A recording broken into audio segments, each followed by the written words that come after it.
Hello and welcome to Setting the Stage, episode 52, Arin, Caleb, and Black Flare.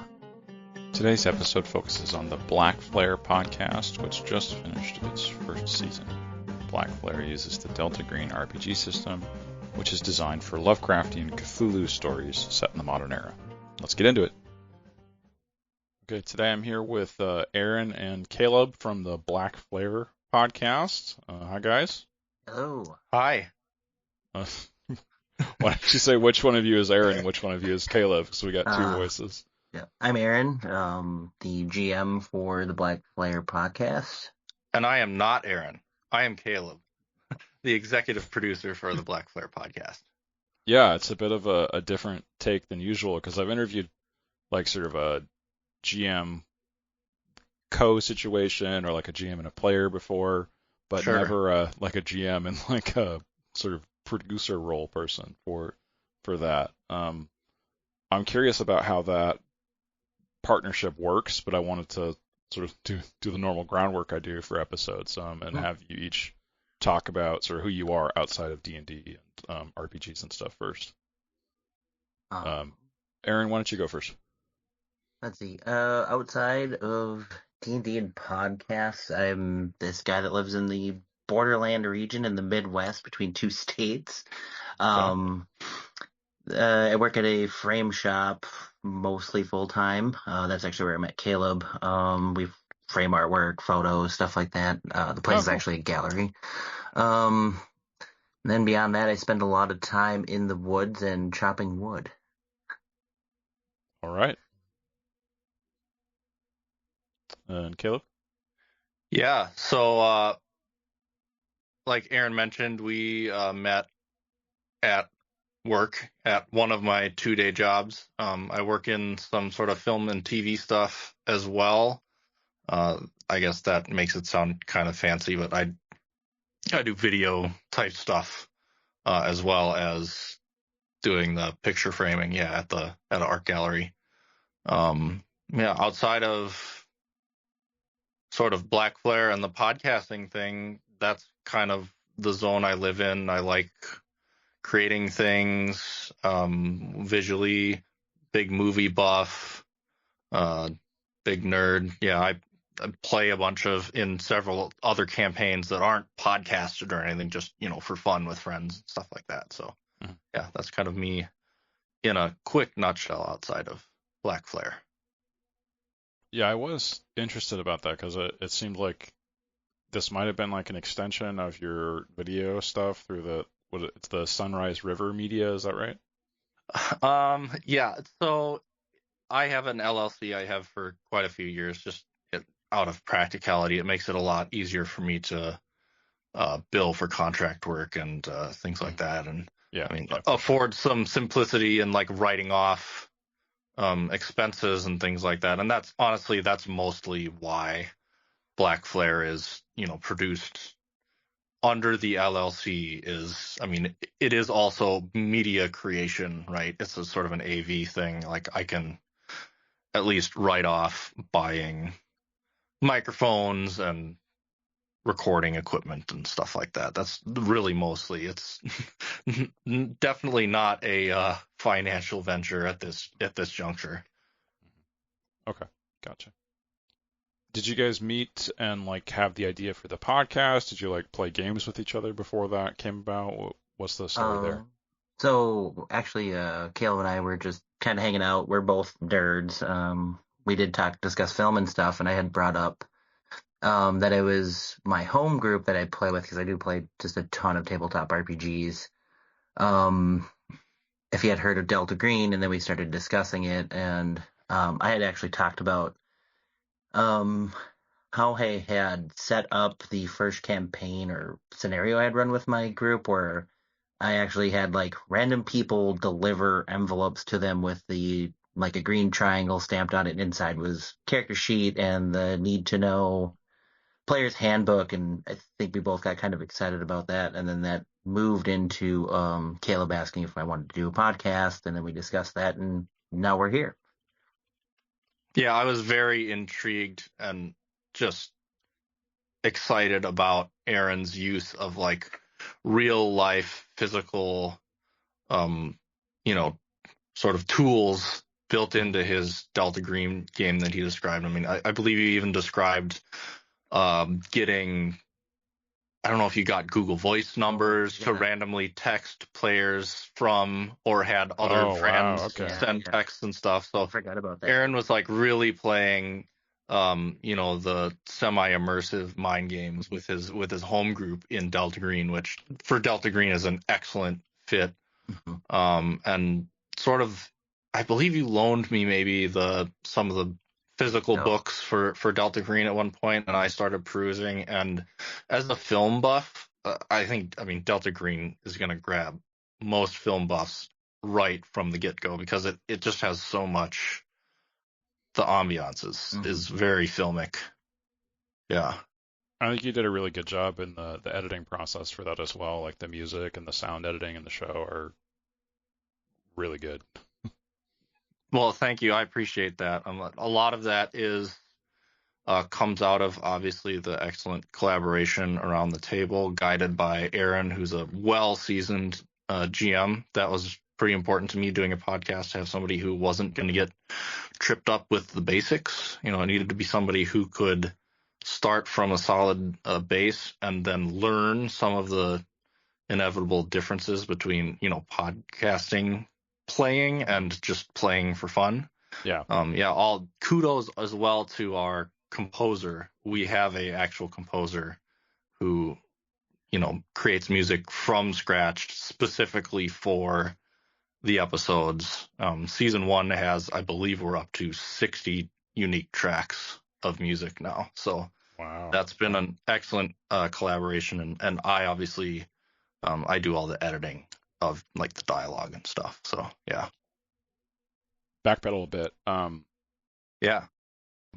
Arin, what brought you to like RPGs in the first place? Did you start off with Delta Green or something else? No, actually, this would have been the first foray into TTRPGs was Advanced Dungeons and Dragons. It was like 98, 99, somewhere right in there. Played with one of my friends in high school's brothers. Didn't have any money after that, so then we started playing in school a thing called Fun with a Penny, which was just us flipping coins, and I was DMing. Shortly thereafter, I got 3rd edition and then expanded, and has been playing since regularly since 2000, with maybe a year or two off in that. Okay, that's well seasoned, as I said. Yeah. Yeah, and I've played a lot of other games. So. And Caleb, have you had any exposure outside of Arin, or? Yeah, I'm kind of one of the classic, right around the 5e mark, that dragged a lot of people into the hobby. And then it just sort of was something that I'd tried a few times with my brother and some other friends, a couple times to like see if we liked it maybe. And then really what happened was like COVID hit, and it just turned into, well, this is kind of going, and it's the only interesting thing we can do over the internet. So I've got a 5e campaign, long running, that my brother runs, that I'm in. I just wrapped playing in a Cyberpunk 2077 setting, and I'm not sure what we're doing after that, but I've actually never GM'd, so that's kind of, I guess, an interesting tidbit about Arin and I, our working relationship on the podcast. You're sort of opposites, because Arin, I think you said you've almost never been a player. Yeah, I think in total it's somewhere less than 20 times I've played in sessions total. Wow. We've got him playing now, so we're doing some excellent bonus content where we're sort of flipping the script and forcing him, as it were. He seems to enjoy it, to write up a character sheet and play some like 1-shot, 2-shot type stuff with us. So it's been really fun. Yeah, and I do enjoy playing. It's just for years no one wanted to do any kind of GMing, so I was the forever GM. Yeah, I've noticed. I'm sort of that for my group. Not to the same extent as you are, but still. And I feel like when I end up being a player, I become a little chaos goblin, because I just I want to have my freedom. Yep. One game I did play with my friends, they called me an agent of chaos. So I totally understand. You just kind of the chains are off and you go for it. Yeah. It's something I was curious about if you had the same experience, and it sounds like that's interesting. Oh, cool. What brought you guys to Delta Green? Like, I know it's a very popular system. Like, I know that there's a ton of like big podcasts that have done it. Like Glass Cannon was one that I was aware of.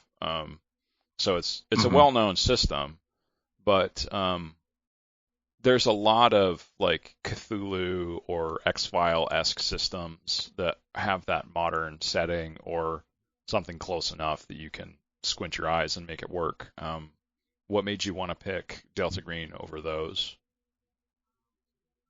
I think it's the way, one, it has a very strong kind of, I think Caleb brought this up early, film-like feeling to it. There's a cinematic feel, I guess. Number two for me, I like the way they're playing with the mythos. It's not as front and center. It's much more about especially the way we're playing it, about the conspiracy and how that sort of stuff affects the real world, which is what really drew me to it. And I think actually one of the things that doesn't show in a podcast is the look of the system really attracted me initially. And then just hearing how great it was another reason. And then playing it a few times, and I just really like the way the modern world's set up and the conspiracies. Like my favorite part by far, I guess, is the simplest I think way to that comes describe through within the episodes I've listened to so far as well. Like the issue, like you're not sure what's causing it. Is it aliens? Is it like an actual disease? Is it some poison released from the glacier? Yeah. Yeah, and I think if I'm going to have some input here as well, I mean, because we kind of picked a system together. Obviously, I sort of chose Arin to GM some sort of a podcast thing, and then we kind of brainstormed on a system a little bit. But I kept coming back to Delta Green for a lot of the reasons Arin's talking about. I think specifically in the podcasting zone, if you look at TTRPG podcasts in general, I feel like there are a lot of them, or the lion's share of TTRPG podcasts have a heavy dose, almost overbearing, of sort of, I guess you use the phrase chaos goblin, or I just like to think of it as like tomfoolery or just general hijinks, silliness, stuff, self-referential jokes or pop culture jokes. I know exactly what you're talking about, where there's a lot of people that feel like they can be the super popular show because, hey, they have fun, right? Yeah. So they point the camera at themselves. And what's fun, and you mentioned this earlier, like what's fun for you and your friends is not necessarily good TV or good radio for what audio podcasts are, and it just doesn't translate well. You hit the nail on the head there. Yeah, so I wanted to find a system, and Delta Green kind of right away presented as, if you're gonna play it, unless you're really gonna force it to be something that it's not, it kind of requires of the players and the GM to take it seriously. Like, it's sort of built into Delta Green. It's crunchy enough. It's deadly enough, frankly. Also, if the players care about their characters, they can't just go, off doing something because they think it's going to be a good joke. Yeah, like there are pulpy Cthulhu systems, but Delta Green is not one of them. Yes. Oh. So yeah, that also answers kind of your question about why that one within the Lovecraftian choices as well. Well, since we're on the topic anyways, I did want to give you guys a chance to explain how Delta Green works. And I'm somewhat aware because I've listened to some other shows that explained it, but I've never actually like cracked open the rule book myself, and plenty of the listeners wouldn't either. So do you want to take a few minutes to explain the system? Sure. I guess, like every TTRPG, you create a character. This one, the system's a D100 roll under system. So when you pick your character class, let's just say an FBI agent, which it's more of a job that translates into what you're going to be doing, and that sets up your stats that you're trying to roll under to accomplish a task. So say it's persuasion or something like that. And then that's also affected by your stat scores like strength, charisma, etc. And then in that, the players go out and investigate unnatural occurrences. Their goal is to eliminate and keep that away from the public as much as possible. I like it because it's crunchy, but not too crunchy, and actually quite simple. You're hitting easy targets, and the bonuses are always real simple, like +% or -%, usually in the tens range, so 10, 20, 30. Criticals are on Doubles, so a 44 or a 22, for example. Yeah, it would be a critical, either success or failure. Yep. Whether it's over your. Okay, so like a 99 is like the worst thing you can roll. Pretty much, yeah. 99 or 100 actually is kind of weird. So 99 and 100 can both be fail, so there's two next to each other, and then a 1 is a critical success. Okay, so it's not the double zero, so it's actually you're counting it as 100. Okay. Yeah. Yeah.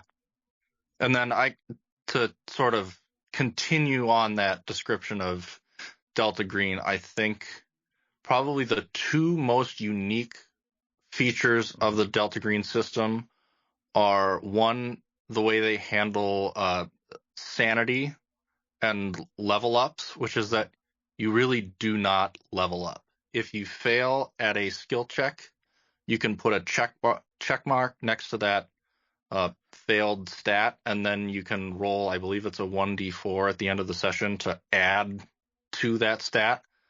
But you've got to keep in mind that you're adding tiny little amounts of improvement, between 1 and 4 little points into it. So it's not like a massive level jump like you'd get in most other systems.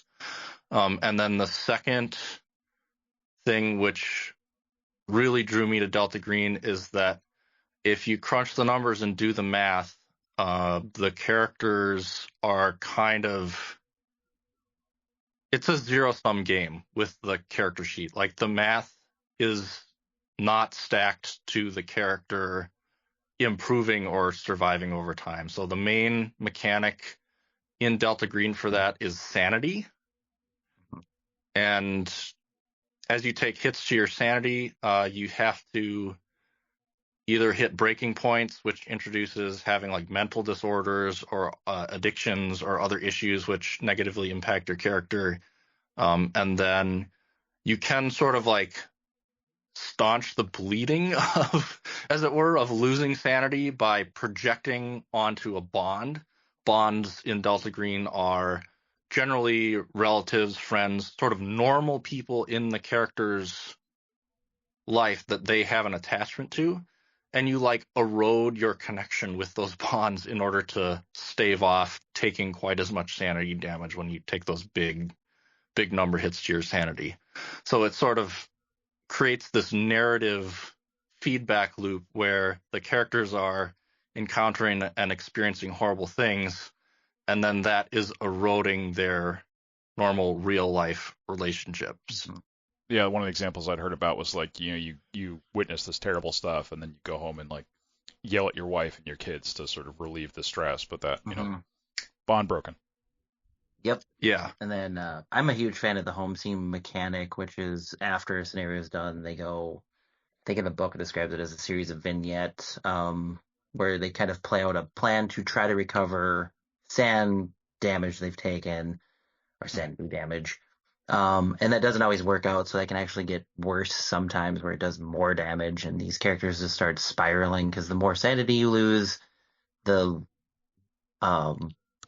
lower that number is to beat. So you end up in this situation where you have 20 sanity left, and every time you're getting sand damage, you're hitting a breaking point, you're getting a new disorder or a new addiction. Like, it really starts to snowball. Yeah. And then on the home scenes, I mean, that comes back to sort of that cinematic nature of it, right? Because you have these things that happen at the flashpoint, inflection point of a combat or whatever that causes your character to lose sanity, but that then informs, like Aaron said, a vignette that's going to play out later. So it generates these other, scenes where a character is playing out, like you said, well, maybe you go home and you're yelling at your wife and kids, right? So that creates this whole other thing. Delta Green kind of has I guess Delta Green, if you were to compare it to I guess 5e or whatever, you think of we're going to go, this is a shopping spree session, we're going to go to the bazaar and stock up on potions and buy another 50 feet of rope. Delta Green doesn't have that. Delta Green has dang, the mission's done. How the heck do I mentally and physically recover from what happened to be able to go do it again? And the home scenes are this sort of multi-vignette little section where that happens. Okay. I never thought of them in that recovery aspect. I always thought of them as the It's a potential. Yeah. Again, the odds are not stacked particularly well. There is opportunity for a character to learn a new skill or specialize in something, but that's going to be probably at the expense of recovering sanity. So instead of me relaxing at home, or whatever, I go take a night course. Yeah, or you go to the shooting range or whatever, study a tome to learn some spells. Yeah. Okay. Well, yeah, I think that's a good, at least story-wise explanation of the system. I'm sure there's other more mechanical components besides just roll under, but yeah. Let's see. So most of it's roll under. I'm trying to think of in terms of other mechanics. You have your skill set that you have, and I think Caleb described how you increase your skills as you go is either through study during a home scene and that sort of stuff. There's a few books and magic items, I guess you would say, that can increase those stats as well. And then if you were to do, say, a straight stat check, they call it strength times 5, which is instead of being 10, it'll be 50 turns into that number. And then you want to roll that or under. And then pretty much everything else is just dealing with sand damage. The characters are very squishy physically. I mean, in some cases, 1 or 2 hits is going to take them out. Yeah, I would say physical combat, conventional combat within Delta Green is if you're gonna play Delta Green by the rules and you're gonna play it wanting to get into gunfights all the time, you're gonna have a bad time. You're gonna think the system sucks because by the time guns are being drawn, you're really screwed. You don't want it to get there because I don't care if you're wearing body armor or whatever, 2 good rolls from a bad guy with a gun and your character's gone forever. It's really unforgiving. Well, I think that's the sort of the reality of guns, Yeah. I guess another thing to note about Delta Green is that they do specify that the stats on your character sheet are to be used sort of intrinsically by the GM. So say a character has a 60 out of a potential 100 in drive, which would be drive land vehicle or whatever. If you're just driving from the airport to the hotel, or even just trying to drive over the speed limit on the freeway, you can freely do that without having to roll. So Delta Green explicitly says you only have to roll for things when you're under duress in a stressful situation or something's unusually hard or challenging. Then you refer to your stats and you call for the roll. So Aaron gets to, around the table, do a lot of just moving us forward because the characters have those proficiencies intrinsically. And it speeds up gameplay, keeps it moving a lot smoother than a lot of other systems, I think. I think that's not necessarily system dependent, because I think most systems say just roll when it's when you need to. There's very few that are like Mhm. always roll for everything. Yeah, I think this one kind of adds in, like, I will secretly roll or know the stat for them and tell them information kind of outright, like it's written in there. So it's kind of I guess specific. I wasn't quite explaining it right, Yeah, but specific to, like, I will do secret rolls or that sort of thing for the characters. Roll's not the correct term, but it's like kind of what you described, but it's hard baked that I'll just give them information freely based on the fact that there's stats there. Like, let's just say it's 40. So when you set a trap or whatever, it has a setting of like search 40. If any of the characters have that 40, they just automatically know Mhm. it's there, so I give it to them. If no one matches that 40, then they have to roll for it. Yeah, and Does that I make think you sense? actually mentioned that part in one of the initial episodes of the podcast. Okay. we did try to, in our first season, to kind of sprinkle in some basic, explanations of sort of, how the system works, just for people that are completely green, as it were, Mhm. to the system. What's going on? What? I like the green pun there too. Good job. You're welcome. I also want to explain, like, not just the system itself of Delta Green, but the setting. And from listening to it and just talking now, I feel like you guys are using mostly like the base setting for Delta Green. Is that correct? Mhm. Yeah, kind of the modern world. Ours is set in the early 2000s. Yeah. I was listening to it trying to plant, like, Yeah. okay, they mentioned HIPAA. That means we're in like at least the late 1990s. Working from there. Yep. Yeah, we've definitely set it. I think season 1 takes place in 2005? 06. 06, I was trying to remember.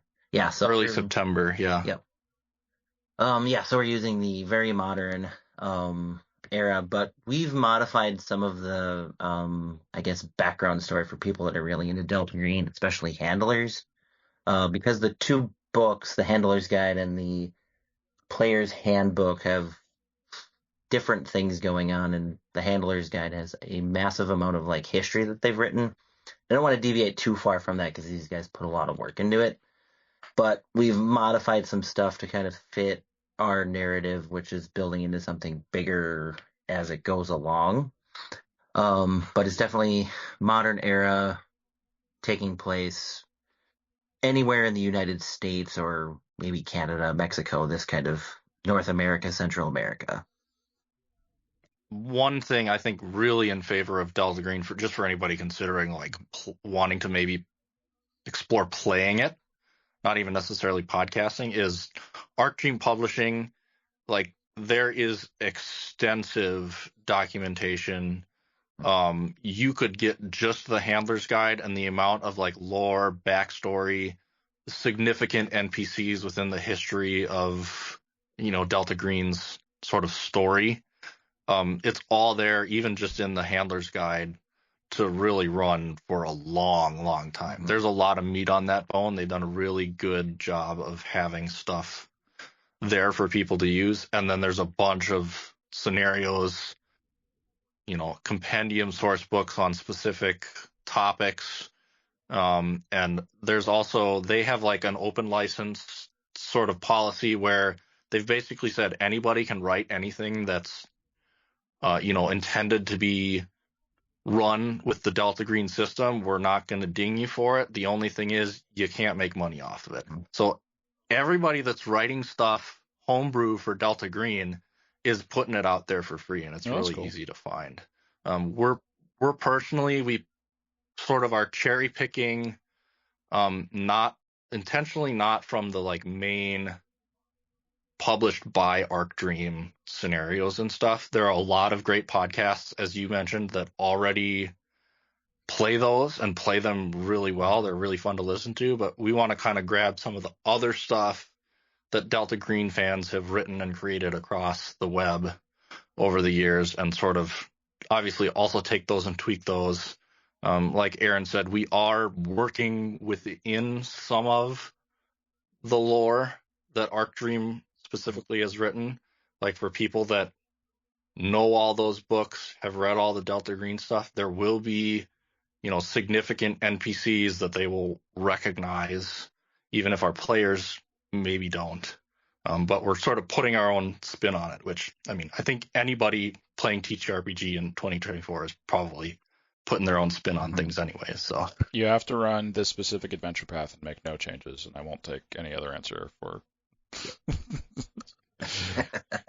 Yes, of course you're making your changes to it. Yeah. Right. So the Delta Green organization is like forms out of some American spy agency and investigates weird stuff going on, aliens, Cthulhu, mythos things, Sasquatch, whatever else. Mm-hmm. Yeah. Whatever kind of story you want to tell with the system, basically. And then I know there's like some sort of like infighting that happens and like the organization changes over time, but whatever, that's not really what you're dealing with is the idea here. Mm-hmm. Not dealing with currently. We'll just put it that way. Okay. Fair enough. Okay, so the thing that was really strange to me reading through that setting and from the way you guys are presenting it as well is that the secret agents that work for Delta Green are kind of like really normal people. Like you could potentially have someone who is like a florist that works in a flower shop. Absolutely. And they get called for a mission and they're like, damn it, Valentine's Day is coming up and I got to go on this mission now or something like that. Yeah. It just seems so silly compared to like this usual conception of like in Marvel movies where there's like S.H.I.E.L.D. and like there's these giant flying aircraft carrier kind of things that the government has in that setting compared to you still need to keep your day job, go be a florist. That's one of my favorite parts, actually. Just in theme-wise, it's goofy and also I think kind of realistic in that way. It's like, well, you've seen horrible things.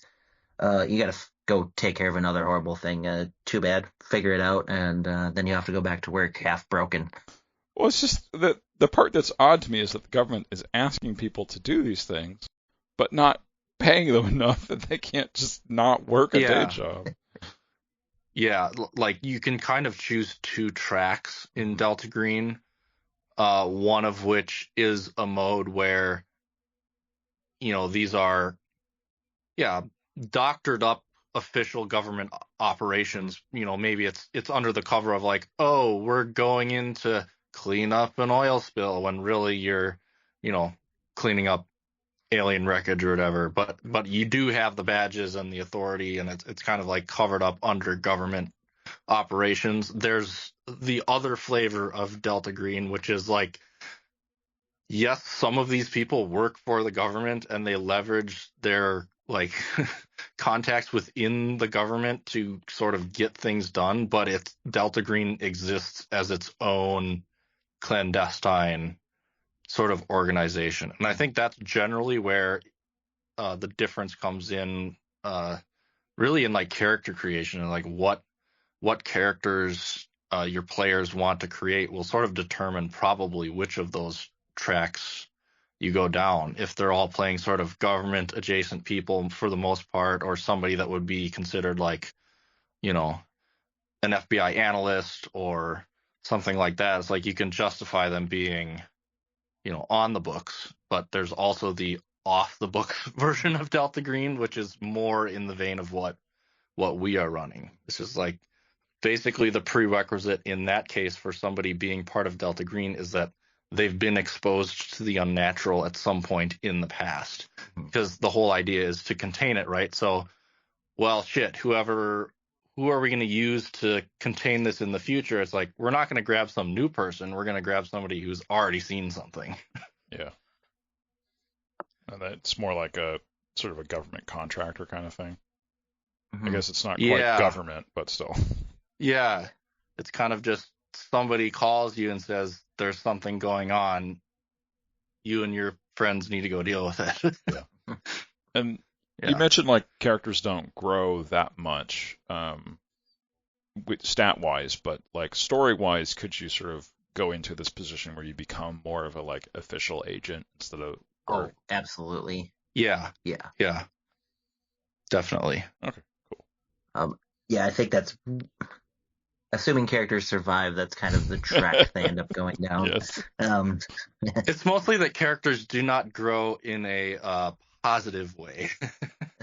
It's ultimately, even if they grow in like power or ability via whatever it may be, unnatural spells or just unnatural knowledge, it's like that's ultimately it may help them in the short term to be more effective at what they're trying to do, but ultimately it's destructive to the character. Yeah, no, I think that's very much a part of Cthulian mythos of corruption. Yeah. Well, along that lines, I was curious how, like, it's a horror game, but you also and you want to scare your players and make them uncomfortable, but there's a limit to how far you want to go on that, you know? Mhm. You want to talk about how you work that out with your players? So when we first started, we did lines and veils. Went through. They kind of marked off the things they don't want to deal with. Like, one for me is like I don't do rape stuff. Like that's just a hard line. We never go anywhere near that. And I don't really have any veils, so people can describe whatever except for that, however they want. I think everyone at the table was pretty good with that, except for. I think violence against children was the Yeah. other thing that we had Yep, that's another quite a few people check off and just say, let's just not do that. Yeah. So Yeah, those are common ones. Yeah. Yeah, kind of the typical.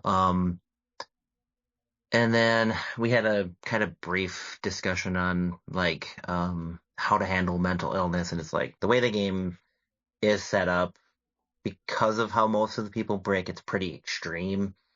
So I'm gonna play that kind of I think as well as I can, knowing people with some pretty significant mental health issues.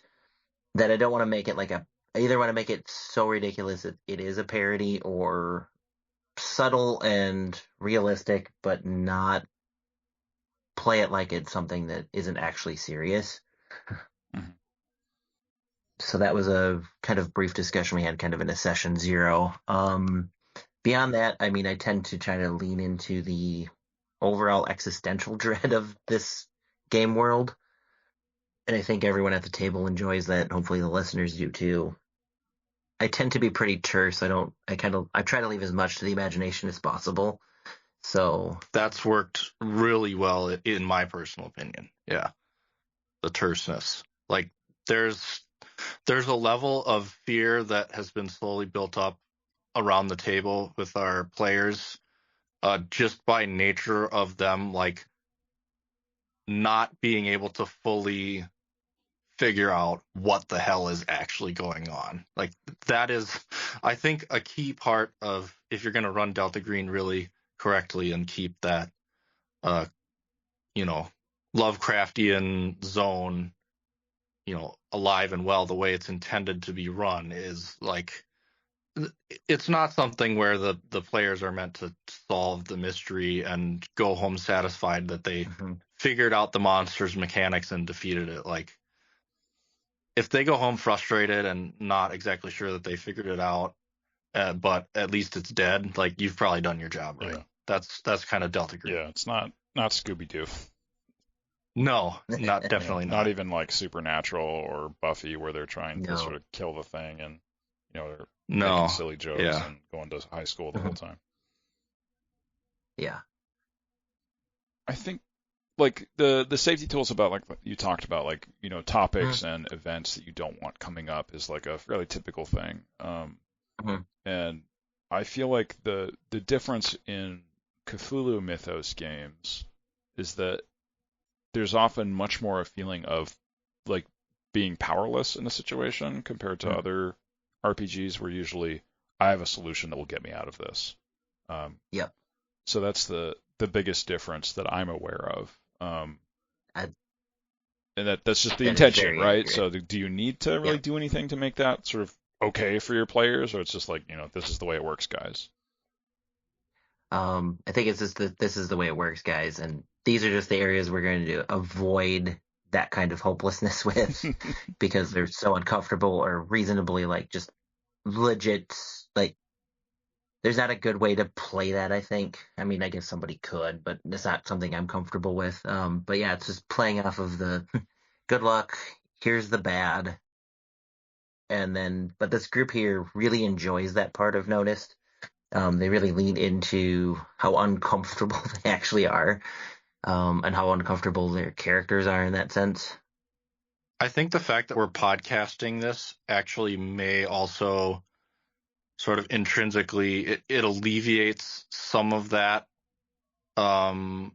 potential frustration for our players, because they're very aware, even more so than just playing for fun, that like we are here enjoying the act of telling a story about this group of characters, no matter where that may go. And like in a certain sense, the helplessness of the character is compelling storytelling, right? So there is an extra layer to it, potentially, because we are recording it for posterity, where, like there is a sort of sick enjoyment in a way on the part of the players and stuff with even their character being in a compromised place where they're breaking down or can't do anything. It's like they still are enjoying the fact that, oh damn, that's gonna be a good episode, like that was really tense or whatever.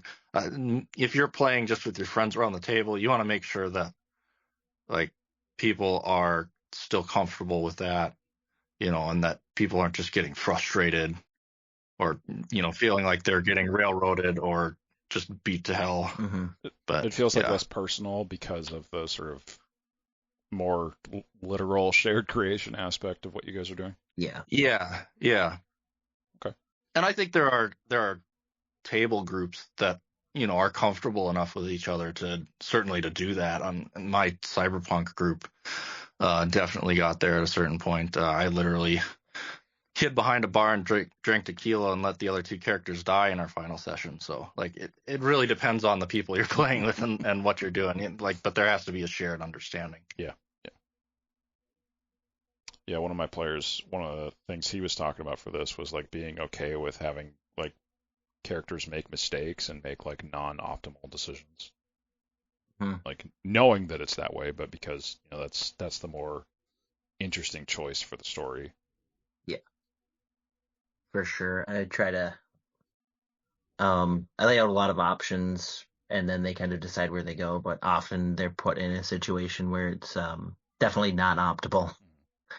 Yeah, my favorite thing ever. Or one of my other favorite things is characters making terrible, rash decisions and that going very sideways.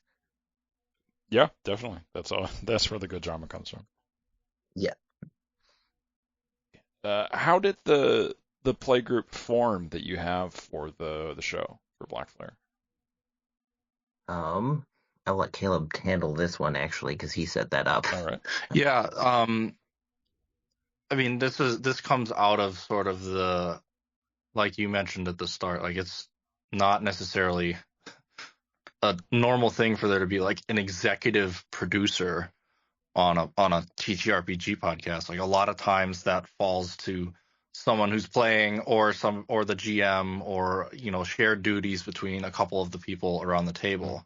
But I felt that the best chance of success in this, and frankly also the best chance of me not losing my marbles trying to get it across the finish line, was for me to just focus on the technical recording while we're together, make sure we're not missing entire files because we didn't hit the record button or because we ran out of memory card space or any number of technical issues, just to make sure that my primary attention, one person, me, had primary attention on the recording and making sure that we weren't messing that up. And then like there's also a whole back end that goes into the editing and what turned into also coordination with our composer Andy Gritz, who's amazing.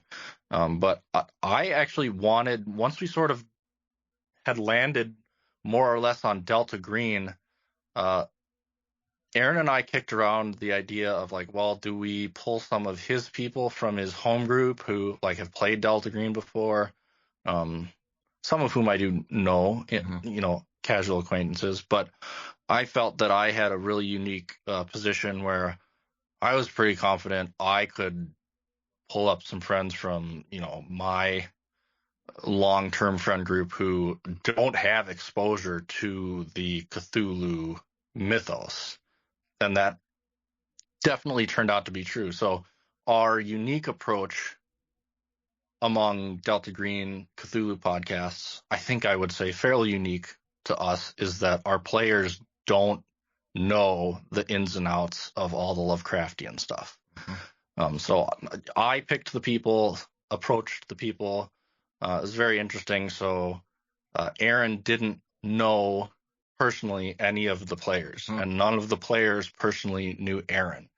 But it also created this interesting sort of aloofness for Arin, which has eroded some over time, as it inevitably does. Yeah, of course. Everybody becomes friends eventually, but it sort of created this tension around the table that worked really well. We did play some initial sessions where we did Delta Green just with some throwaway pre-made characters for them, so they weren't completely green in the system. So we ran a one-shot to kind of teach them the basics of combat, the basics of sanity, another one to sort of touch on how some of the magical stuff works. But it sort of got to its inception based on me thinking, wouldn't it be fun to throw some unsuspecting people into the Cthulhu mythos and just mess with them, which has been really fun. So that's where the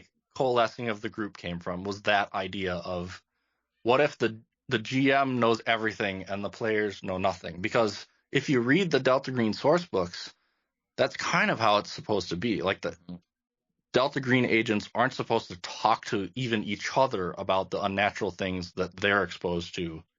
Like, everything's supposed to be compartmentalized. You only know about the few little things that you've personally encountered, and every new thing you go to encounter is supposed to be new and scary and not understood at all, which I think is hard for somebody who's read a bunch of Lovecraft and Chambers and stuff. It's hard for somebody like that to sort of play dumb.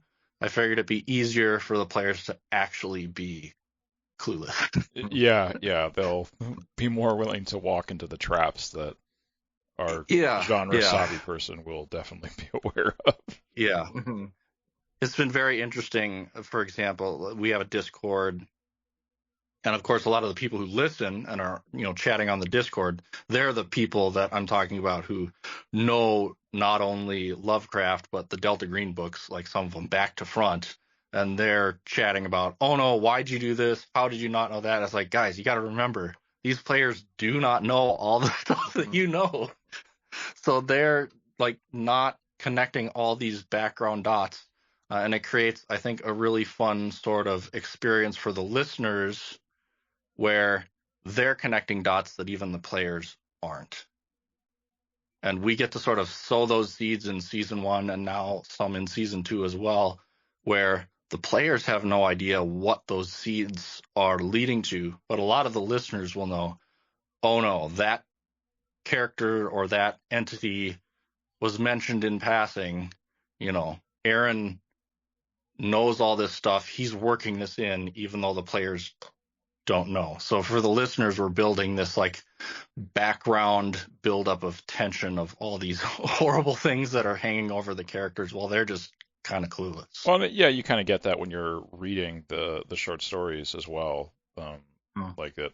Yeah. Oh, yep. There's the bad choice they're making. Yep. Yeah. Yeah. No, I think it's the stories are usually told from a sort of an in-universe narrator, but sort of outside of the person that's experiencing the horror event. So there's always sort of this close to it but not quite there feeling that kind of gets copied by the listeners of the podcast show knowing all this stuff. Yeah, it does sort of mirror that. So are the players that you picked sort of improv, done RPGs before, anything like that? I also wanted to go for a mix on that front. So my wife, Kimmy, actually plays. She's very new to even tabletop, period. We've played some in my brother's 5e campaign now, but she has not played extensive tabletop at all. She does have a theater background. She went to university for a theater degree. So she has the, improv acting chops that she does bring to the equation. My friend Arlo has played a decent amount of tabletop. I think he's in a 3.5 game, and he's played 5e in the past. He and I go back to like little kids, like 5 years old, something ridiculous like that. And frankly, he's just sort of has a level of knowledge of things, technical and mechanical that's fun to have on a podcast like this. And yeah, he and I grew up doing some, community theater type stuff as kids and stuff like that too. So I knew he would have a blast playing and sort of personifying a character. And then my two friends, Isaac and Tiger, they've played quite a bit of tabletop. Both of them have GM'd in their own rights quite a few things. Isaac's actually a highly accomplished GM for their own home group. And yeah, I just sort of picked them because I felt like they would enjoy it. They'd be invested. They would bring an interesting take on the whole Delta Green thing. Each person, I tried to pick somebody who would bring their own approach to it a little bit. Gotcha. So during the sessions, like Caleb, you set everything up for the recording. Yep. Is this done in person, or are you doing virtual recording? We are doing non-virtual, so we all sit around a physical table. Arin has a GM screen. I just felt like there are a lot of TTRPG podcasts, again, that do the everybody record at home on their mic over Discord or Zoom or whatever, and hop into Roll20. I've played that way myself, so I know what it kind of feels like, and I wanted the energy of the real around the table TTRPG thing, because I think it adds something that's very, very difficult to do without the physical closeness. Yeah. It does also present its own problems because people start describing things with pointing or hand gestures or, just looking at people and making a face at them doesn't translate onto an audio medium. Yes, there is a podcast I listen to that does have a lot of that, but then the GM will call it out. So it's like, if you could see what her face, like there's just a look of utter contempt that she's giving right now for what I just did to her character.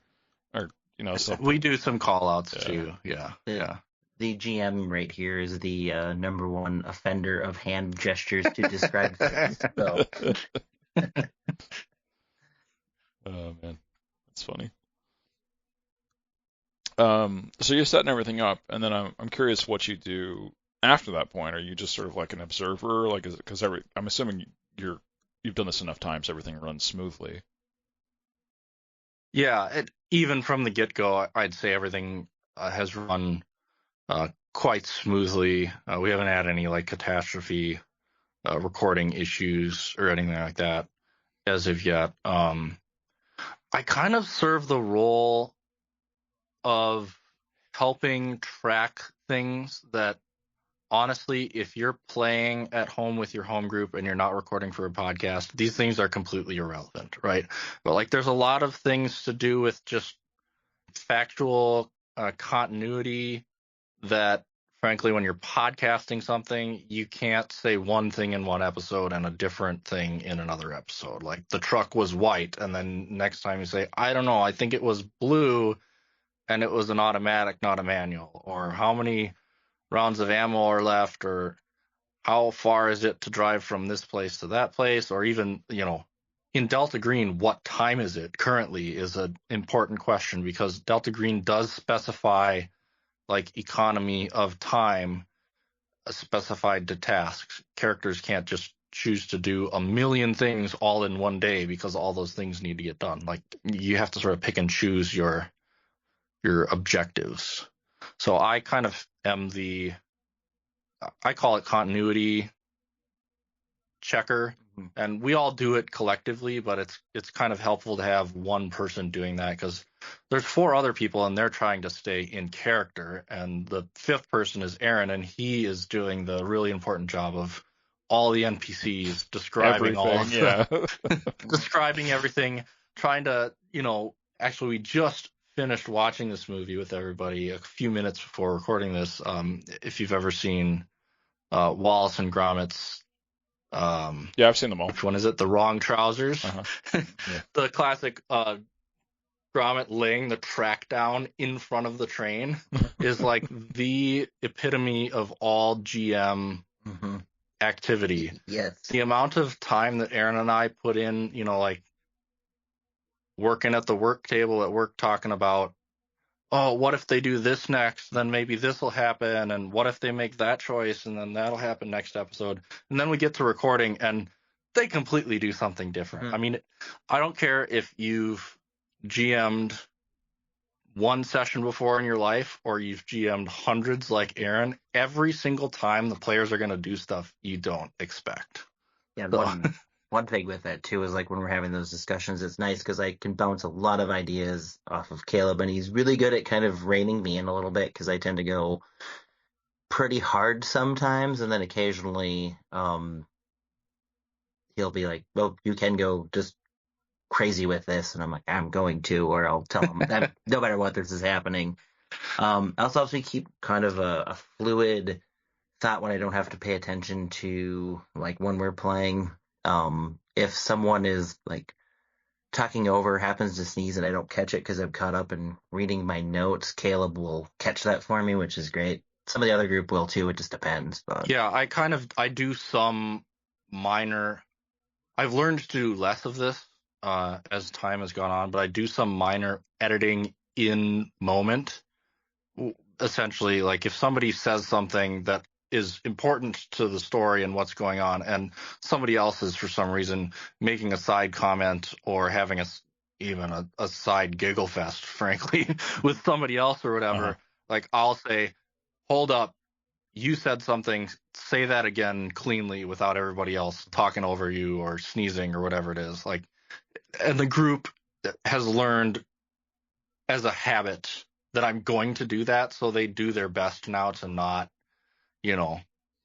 derail us in that way. But I do kind of do that as well as sort of track some of the sort of mechanical things to try and make sure we're consistent on our facts from episode to episode. I feel like that's something that you'd be appreciated even outside of the recording aspect of what you're doing. yeah. I suppose it could be. But again, like some of those things just, like some of that, yeah, if there's too much of that going on, it can derail a session, right, around a regular table. But a lot of the things like what color is the truck and was it an automatic or a manual? Honestly, if you're not podcasting, it doesn't matter. As long as you decide going forward and everybody agrees, you just move forward with the new information, whether it matches what happened prior or not. It doesn't matter as long as everybody's in agreement and having fun. Right. But when you're podcasting, you kind of have to do that. Yeah. And then, we record for probably, what do you think? 2 hours? 3 hours? I think initially it was longer. Now we've gotten into 2-ish hours. Sometimes. Yeah, usually there's a break in the middle. People get a snack, something to drink. We do round a bathroom break, stuff like that. But generally we're doing kind of conventional TTRPG. We're rolling dice. We're all sitting around the table. Yeah, and our flow has gotten a lot better, I think, now that we're used to how we have to approach podcast TTRPG where, you're not interrupting and all that stuff. You got the drill sergeant there keeping you focused. Yep. And so now our game flow is very similar, I think, and Caleb had said this, to the episode length so that's it. A lot less is getting cut out now than at the beginning of our foray into this whole thing. No, that's cool. I personally like the episodes where I don't have to edit as much compared to ones where I do. Oh, yes. Yes. Okay, so we've talked a lot about your group and the system and how you guys met and how the podcast works. What is the actual campaign that you're doing? And I know you have a show. You don't want to give away the whole thing, but Yeah, so the adventure, Caleb picked this out and threw it at me, and I fell in love with it. It's called Good Vibrations. Don't remember who wrote it. Bird Bailey is it's the Discord name of the individual who wrote the scenario. Yeah. They're actually on our Discord, and that person and I have had a lot of good chats about it. They're really enjoying it. I think their whole family like gets together to listen to the episodes supposedly every time a new episode drops. That's cool. But that's how they chose to be credited. I asked them if they wanted to be credited by their proper name, and they preferred their Discord handle. So very on brand for a Delta Green person to want to keep a cover name. Yeah, so that was the first adventure. I made some modifications to it to kind of fit the themes I was looking for and approach. Season 2, which we started recording, is a shotgun scenario we picked out. I won't reveal the name. Absolutely loved it. It's a different pace, a different setting, and then as we move along, we'll probably pick, I think, Season 2 also has part of it is completely written by me. That's the first part of it, and the second part goes into the shotgun scenario. And then as we're moving forward, we've just started to kind of touch on what we might want to do for the third season. All right, that's pretty cool. Yeah, and thematically, we're sort of hitting some different notes. The first, Good Vibrations, is set in remote Alaskan town in a national park. There's like a unclassifiable disease that is affecting people in the area. It's off season, it's cold, the park's been evacuated, and the agents kind of get dropped in and have to figure out what's going on causing this disease. There's a missing person and another person that was found dead, so there's a whole bunch of sort of slow burn, I like to call it, investigative. It's kind of amorphous, and some people have had mixed reactions to our choice to kind of go slow burn, especially like hardcore Delta Green fans like really want it to be scary and big right off, but there's sort of something nefarious also about the slow burn because it's chipping away at the characters in a slow way that gives them this sort of, it's given the players a false sense of, I think, security a little bit in how the system works. Like they're just now in season 2 starting to realize, oh no, this isn't stacked well. Yeah. I guess a little pre-spoiler. Season 2 is a little more hot and much faster pace in terms of how they get from point A to point B is nowhere near as much of a slow burn. It's also hotter. It is in a desert region. So. Yeah. Yeah, I was feeling like the pace that you were setting felt kind of like a mini series where like the miniseries are kind of like movies where there's time to explore a lot of different parts of what the show or movie, the story is supposed to be. And I don't want to say like a TV series because typically TV, each episode is kind of its own story instead of part of a larger story compared to a miniseries where it is like, this is a long movie, basically. Yeah. Yeah, and I think I've talked to the group about this, but I pick a film director I like to kind of apply certain themes and modes or their specific types of pacing styles. And John Carpenter was one for this first season.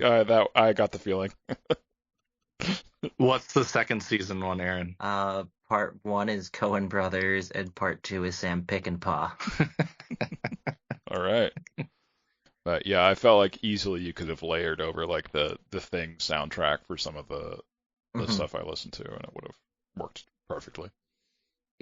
Yeah, I kind of wanted to find a scenario that would, I don't want to say be easy, but I wanted it to have breathing room for there to be a lot of player-to-player character interaction, if that makes sense. Mhm.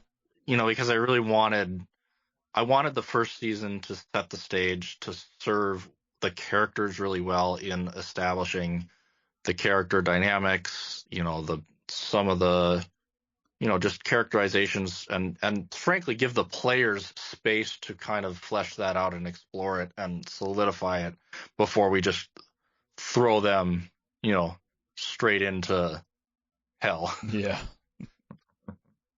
Because now they're invested, right? Now, hopefully, by the time we get to the end of the season 1, the listeners invested as well. Mm-hmm. So, Caleb, what's your role in like the creation process for the actual RPG? Like, I get what you're doing for the podcast and the show, but within the game, are you guys like working fully as a team outside, or is it mostly like Arin's the lead here and you're following? Arin is unequivocally the lead. I'm, will take no part of credit in the prep and stuff. I am the limited, I guess, influence that I have, or the places that I insert myself are like in selecting the scenario to begin with. I definitely, as producer, I've sort of taken the role. It's like, what script are we going to pick is sort of how I think of it, right? Mm-hmm. And in sort of filmmaking terms, and that's a collaborative decision. Still, we're both sort of pinging potential options back and forth to each other and discussing, what do you think about this one or that one? So, in terms of the broad stroke there, and then I do sort of just act as a sounding board. Because I think that's been helpful for Arin in terms of he does all the prep for upcoming sessions, but we'll usually debrief after a session to go over what happened. Arin will go over what he thinks maybe will happen next. Sometimes I will have ideas that I'll put in front of him of like, well, maybe this would happen, or what about this other thing? And it just sort of helps to have two cooks in the kitchen a little bit, but I'm not making any of the final decisions on any of that. Arin does all his own prep work and sort of does final decision on that, does his write-ups, decides what he's going to run. Yeah. And then there is sort of an area you had touched on that we maybe aren't dabbling in this a whole lot, but we are. It's just something that we're sort of building up to slowly, which is the more conspiracy side of Delta Green. So you said you read some of the source books. Like there's a whole area of Delta Green lore outside of the lore of the mythos, the unnatural stuff. There's also like the human factions and other things that are going on sort of in the background. And I do some of the work to do with that.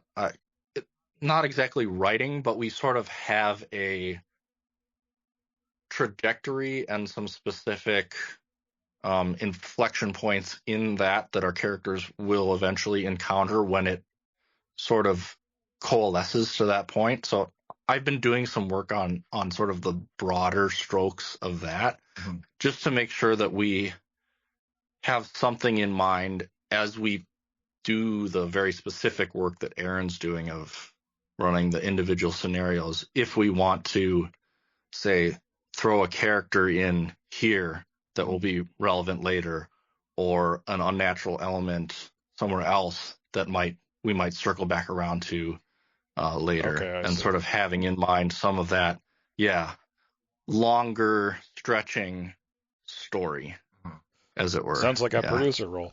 Yeah, it sounds like a producer role. That's exactly right. And that's not to say that there aren't GMs for TTRPG podcasts who aren't doing that. There certainly are.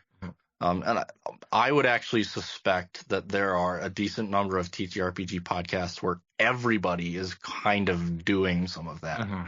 Because when you get into a system like Delta Green, and all the players have read the books and stuff like that, inevitably they're going to bring up, it'd be cool if we saw this person, or if that happened, or what about, I want to play can we do a scenario that involves, whatever it might be, the deep ones, or something like that, So we're sort of in a unique place with our players not having any opinions this way or that on what they're maybe interested in the Delta Green system, because they don't really know it. Yeah.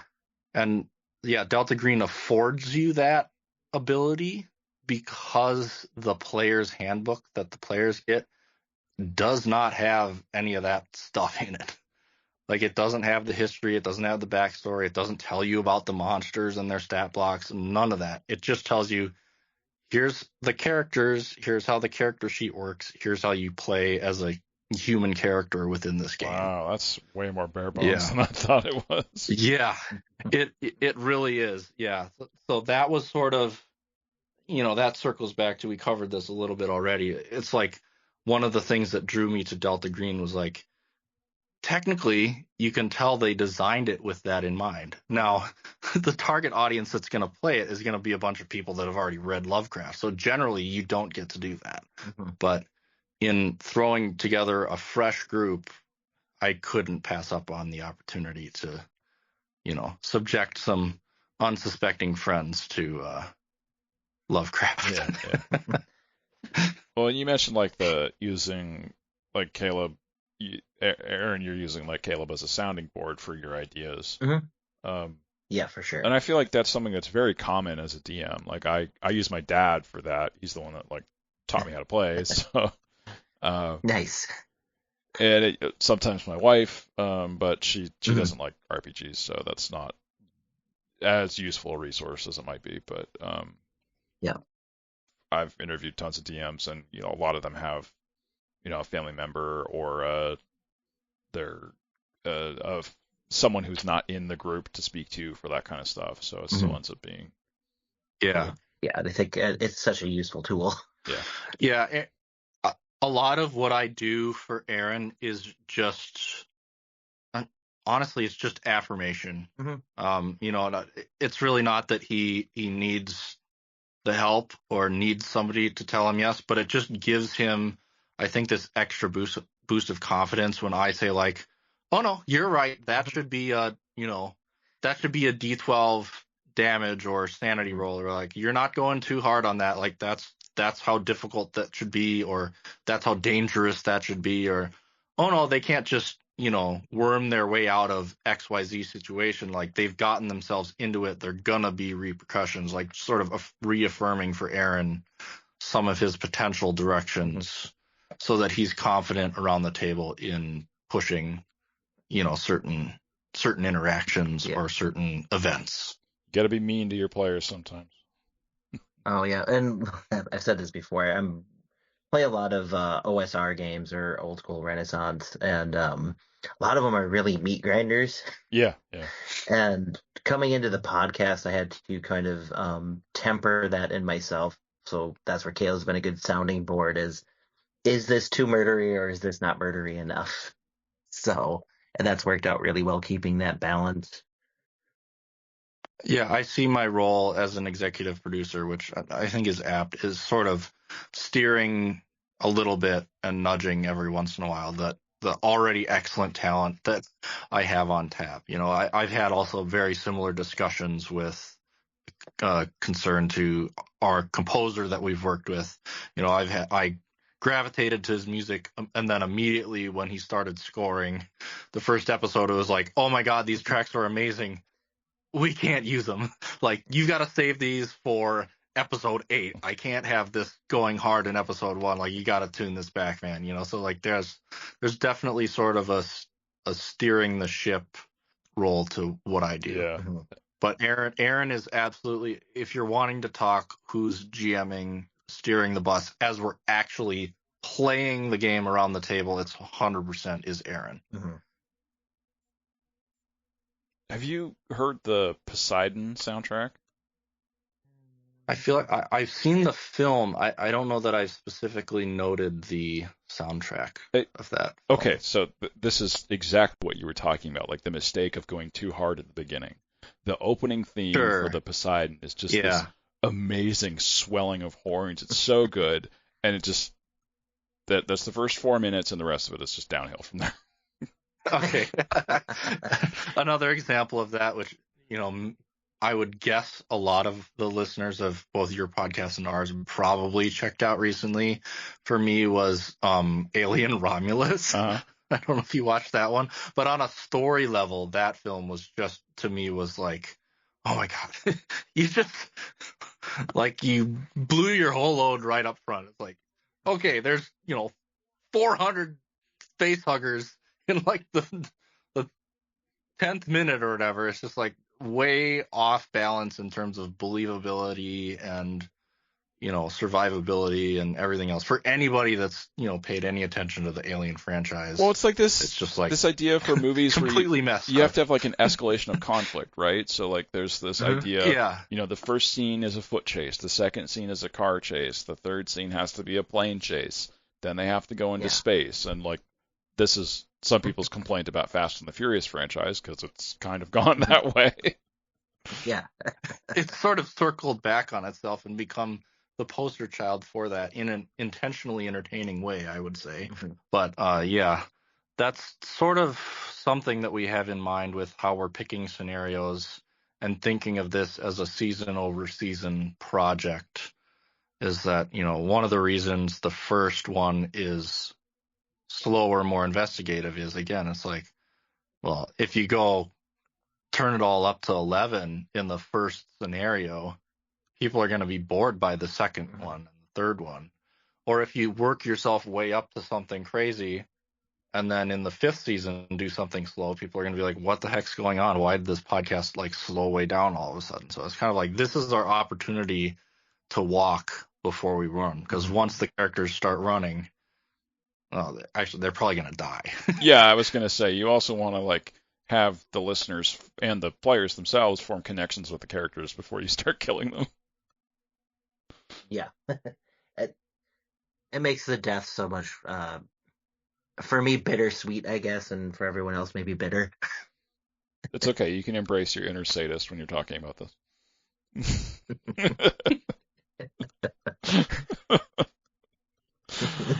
Oh man.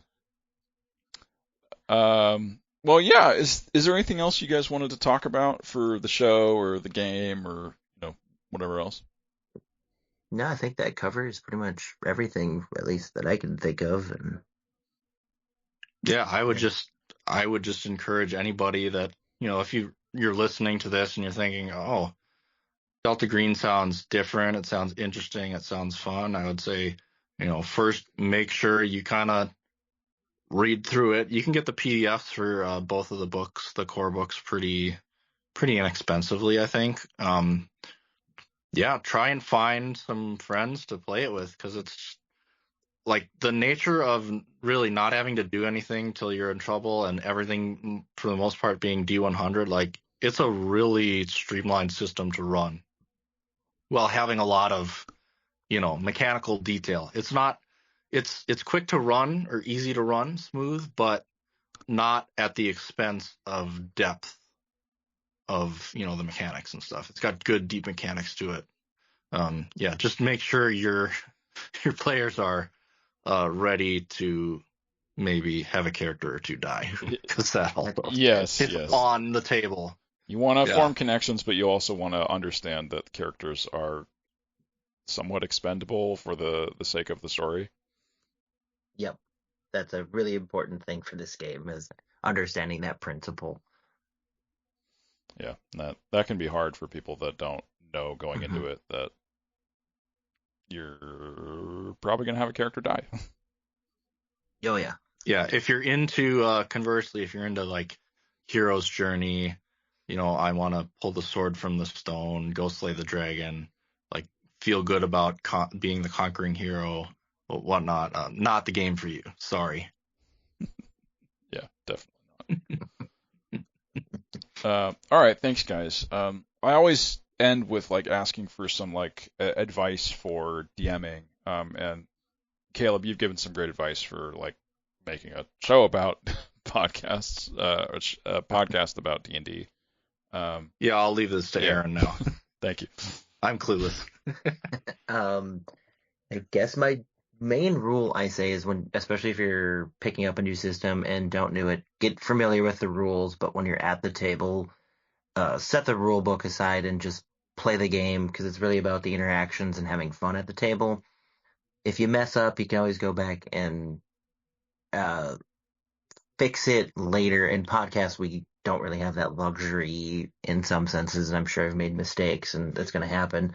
But as a player and a GM, don't worry about it a whole lot. Like, it's really most of the time, even if you're doing the roll wrong, it still works out in the end, and just don't worry about it so much. Reference later, and just keep the game moving at the table is my number one advice for everybody. Yeah, that's solid. Yeah, I've had like hour-long arguments about rulings occasionally, and my group has since gotten past that. But there was a period where we we did realize, hey, this isn't fun having this kind of discussion at the table. Let's stop doing that. Yep. I early on when I was playing, we had a couple rules lawyers, and it slowed the game down and took a lot of the momentum out of it. And at home, you can always go back and be like, "Oh, I messed up as a GM. I'll give you a bonus later, or we'll retcon." You know what I mean? Yeah. It's just when you're yelling at or not, maybe not yelling at each other, but getting intense over really something that's supposed to be fun takes a lot of that enthusiasm out of it, I think. Yeah, I know exactly what you're talking about there. We're here to have fun. We want to do that, and cutting off arguments by having rules against them is good. Sort of in the same vein of like not talking about politics at Thanksgiving or something like that. Yeah. All right. Well, cool. Thanks, guys. This is really good talking with you about this, and I'm glad that I got to learn more about. Yeah, Delta thanks, Green. Isaac. Yeah, good. Yeah, this is super fun. Thank you. All right. Cool.